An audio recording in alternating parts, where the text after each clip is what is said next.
জামাতে শক্তঘাটি চট্টগ্রামে গণজাগরণ মঞ্চের সমাবেশ ঘিরে উত্তেজনা। চট্টগ্রাম প্রেস ক্লাবের কাছে হাতবোমা বিস্ফোরণ। চট্টগ্রামে সভা সমাবেশের ওপর নিষেধাজ্ঞা জারি করেছে প্রশাসন। বাংলাদেশে গত এক মাস ধরে চলা হিংসার বলি হয়েছেন বহু মানুষ, তার মধ্যে চট্টগ্রামে প্রাণ গিয়েছে কমপক্ষে ৭০ জনের। এই পরিস্থিতিতে বুধবার জামাতের শক্তঘাটি চট্টগ্রামে সমাবেশের ডাক দিয়েছে গণজাগরণ মঞ্চ।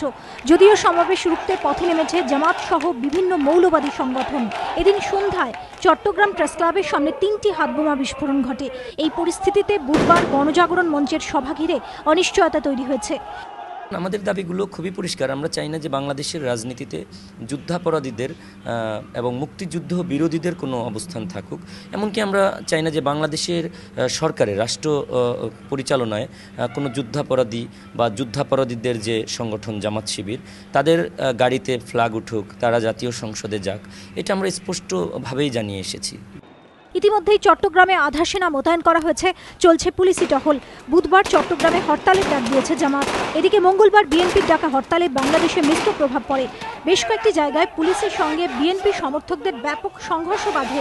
যদিও হরতাল উপেক্ষা করেই বহু জায়গায় পথে নামে সাধারণ মানুষ।